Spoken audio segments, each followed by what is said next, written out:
The rapid growth of private equity has been blamed for pretty much every problem in America today, from mass layoffs to unaffordable homes. Some of this hate is totally justified, and some of it is just coming from second-generation Wharton grads who didn't land a summer internship at Blackstone. Whatever your reason is for hating private equity, you will be happy to know that after a meteoric rise, the whole model that this industry was based on is now facing a wild collapse. And I really do think that when you have a group sitting as a state pension fund, Warren, all they're doing is lying a little bit to make the money come in. That sums it up. That's because that borrowed money becomes the responsibility of the company itself, private equity not the is private just equity. among the most malevolent sources in American economic life and global economic life. Private equity is very simply any investment into assets not listed on public markets.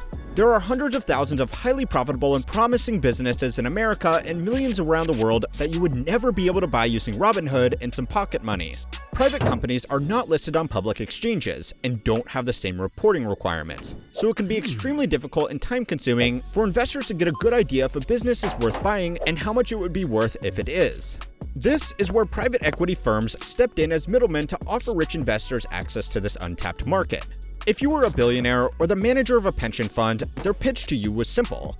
They could give you a higher average investment return than you could get in the boring old stock market. Your returns would be less volatile, and your money would be safer from market crashes. They could do this because they employed a crack team of the best analysts in the world to do all the hard work of finding and buying a private company or alternative assets on your behalf, and extracting as much money as physically possible out of it. Sounds too good to be true, right?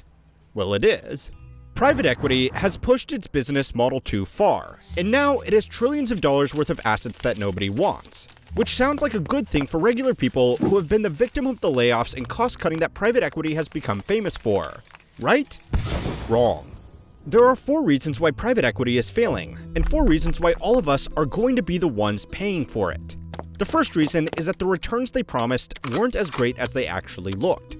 Schrodinger's cat is a thought experiment whereby you put a cat in a box with a poison vial that has a 50% chance to burst and a 50% chance to do nothing. Unless you open the box to see what happened to the cat, there is an equal chance of it being both alive and dead. Physicists use this to describe quantum mechanics, but private equity managers have used it to raise trillions of dollars using one simple trick. My friend Ben Felix, a professional portfolio manager and no-nonsense finance creator, first brought these problems to my attention in a post on Twitter, or X. You should definitely give him a follow if you aren't already subscribed. The value of the private companies and alternative assets that private equity firms built their portfolios around are hard to determine, even by company insiders with full access to their financial information. An unlisted private company doesn't have its stock price instantaneously updated like public companies do, which makes their shares harder to buy, harder to sell, and harder to assign a value to. In the past, investors expected a premium on their returns for compensation for this illiquidity. If you are a rich investor that suddenly needs money to cover an unexpected expense, shares in a public company or listed bonds are much easier to sell than almost any other asset. Liquidating a large number of shares in a private company or selling alternative assets like art, real estate, or patents takes at least a week to find a buyer, draft paperwork, and settle on a deal. And that's the absolute minimum. All of these assets also need someone like a realtor, auction house, or investment banking team to handle the sale, and they are all going to take a cut of the proceeds, which could eat into your returns. For this reason, more liquid assets that are easier and faster to sell at a well-known fair market price are just better. And the only reason why you would invest in less liquid assets is because they could offer higher returns for less risk. Private equity firms have changed this though, by taking advantage of their assets' biggest weakness and using it as a marketing tool. If they never sell the assets they hold and they never release financial statements, nobody has any idea how much their portfolio is worth. So they can just say a higher number every year, and as long as it doesn't get too ridiculous, nobody can call them out. NCAP, a large private equity firm, found itself in a controversy for exactly this, specifically with its investment in Southland Royalty, an oil and gas company. They formed Southland with over a $1.1 billion investment, contributing 80% of the capital, or $880 million, with other investors making up the rest. With their newly formed company, they acquired oil and gas fields around the US, including in the San Juan Basin in New Mexico and the Green River Basin in Wyoming, as well as purchasing 313,000 acres from another oil company.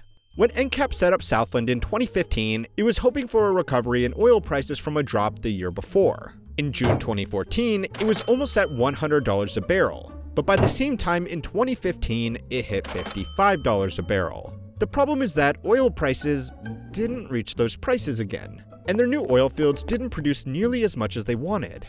Fast forward to September of 2019, and they still valued Southland close to the same amount as their original investment. But 2 months later, they marked it down to $0 and filed for bankruptcy. When private equity firms represent the fair value of their companies accurately on their books, it's called marking to market. And since they need to compete with other private equity firms to raise money from investors for their next fund, they're not always going to be honest about their underperformers if they don't have to. Private equity managers could reinforce this idea by only selling their highest performing assets, furthering the illusion that everything in the portfolio was doing equally well. The very fact that these assets don't have instantly updated price information actually made them even more attractive with certain fund managers, because it lets them claim to their own investors that their money was growing steadily even during turbulent markets. For a while, this was true. After all, something is worth whatever a buyer will pay for it. But now, the investing public has realized that private equity firms are holding onto a lot of garbage that is going to be very hard to sell. All investment carries risk, and if this were just a story about financial managers delivering bad returns to rich investors after making big promises, it wouldn't need its own video. But a lot of private equity money is your money, and if this convenient lie unravels, it's not going to be the private equity partners losing their jobs. So it's time to learn how money works to find out how private equity failed to live up to its promises and how we are all going to pay the price of that lie. This week's lesson was sponsored by Manscaped. It's time to throw away that bulky beard trimmer you've been using for years and make an upgrade, because Manscaped is going full head-to-toe grooming with their Beard Hedger Pro Kit. With a powerful 7,200 RPM motor and titanium-coated T-blade, this trimmer is strong enough to tackle the thickest of hair you'll find on your face, neck, and chest. Whether you prefer a 5 o'clock shadow or a tame lion's mane, it comes with 20 precision length settings so you can customize your perfect beard length and style. This beard trimmer is waterproof and cordless, so it's a great tool for trimming in the shower or over the sink with virtually no messy cleanup. It gets up to 60 minutes of charge and has a 3-level charge indicator letting you know when it needs some juice. Manscaped also created dermatologist-tested beard care products to help you grow and nourish a magnificent beard like beard oil, beard balm, beard conditioner, and more. Manscaped also offers their Handyman, an awesome waterproof cordless compact face shaver that's perfect for traveling. If you're looking for a closer and smoother finish, then the Handyman Face Shaver is the perfect tool for you. It's designed for precision and convenience. Get your hands on the new Beard Hedger and Handyman. Head over to manscaped.com/howmoneyworks today and get 20% off plus free shipping when you use promo code HMW20 at checkout. Join over 10 million men worldwide who trust Manscaped today.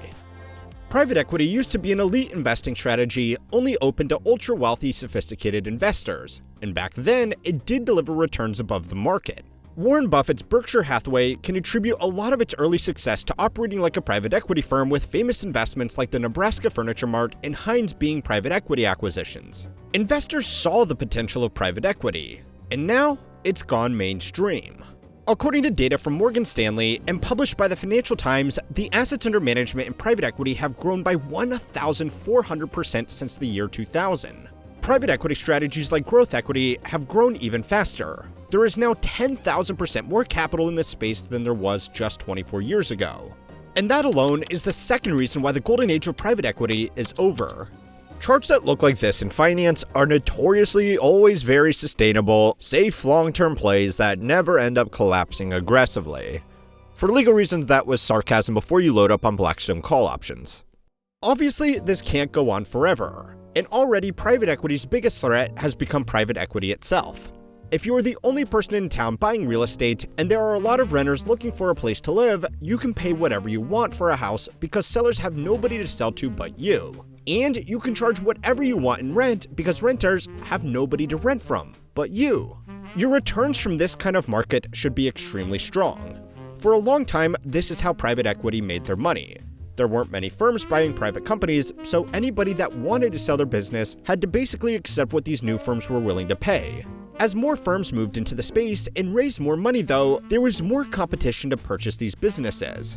If you are a private equity manager and you can buy a business generating an EBITDA of $500,000 a year for $1.5 million using all debt, you will pay down the loan in a little over 3 years and then you can sell the company for the same price, profiting $1.5 million. If you get into a bidding war with another private equity firm, though, and the acquisition price becomes $5 million, then you are no longer even beating regular market returns. Now, this simply won't do, because if you can't beat the market, your investors will withdraw their money and you will miss out on your multi-million-dollar bonuses. So, you need a way to keep people invested, which is the third reason why private equity is struggling. Private equity managers get most of their money from delivering investment returns in excess of broad market performance. But data from Cambridge Associates, Capital IQ, and Bloomberg shows that the competition for buying companies has pushed valuations up. And using EBITDA over EV, a measure to determine returns, the average private equity fund underperforms the S&P 500 before fees. This was also shared by Ben, whose literal job it is to pick good investments for his clients. To try and maintain their relevance, private equity managers have resorted to leveraging up their business as much as possible, and cutting expenses wherever they can to increase their earnings. The most popular way to do this is with layoffs. A report by the Private Equity Stakeholder Project found average job losses of 4.4% in the 2 years after an acquisition by a private equity company. That doesn't sound too bad until you remember that most companies add employees over time, and this study was conducted during a period when unemployment as a whole fell by 4.5% nationwide. Cost-cutting has also resulted in businesses offering worse quality service to their customers.